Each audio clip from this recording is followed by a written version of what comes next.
Charlie Duffy for the Dulux How-To series on interior surfaces. We all know that painting your walls can be a very rewarding experience.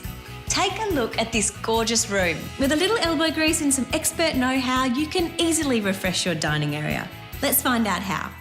As you can see, this room needs a little bit of a refresh, so I brought my mate Drew along to give me a hand. Let's clear these chairs and tables to make some room to work in. Good idea. So we've laid down our drop sheet and cleaned the wall with sugar soap.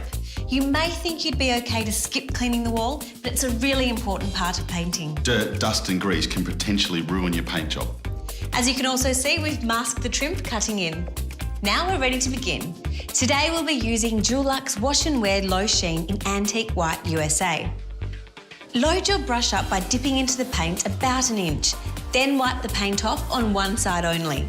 Start with the brush an inch off the corner, slowly moving it towards the cut-in point. This will help you find your true line before you hit the edge or corner. Don't cut in too far ahead because you'll need to keep a wet edge of your roller to blend into the brushed paint.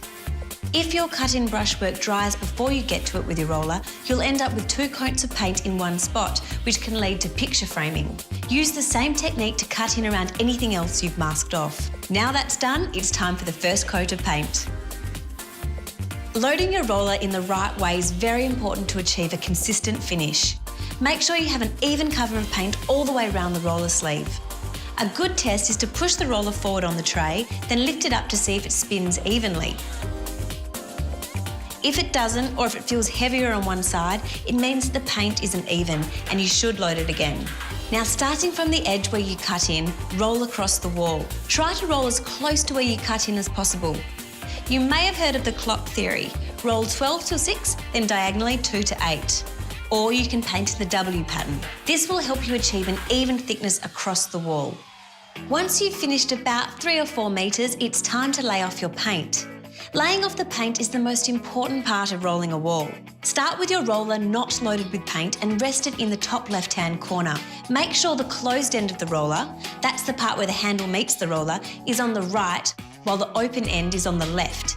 Gently let your roller roll itself straight down the wall with almost no pressure, just gravity until you get to the bottom. Then take your roller off the wall, overlap it slightly at the top and roll down the wall again.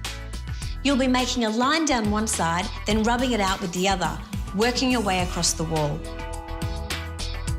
Once you're done, it's clean-up time. But don't worry, because cleaning up is easy. Just add Dulux Enviro Solutions Waste Paint Hardener to your leftover paint to turn it into a hard waste. This can then be removed from the paint can and wrapped in a newspaper, which can be safely disposed of. We all love a simple solution that's good for Mother Earth too. This looks so good compared to what it looked like before. What a great transformation. Worth doing, worth Dulux.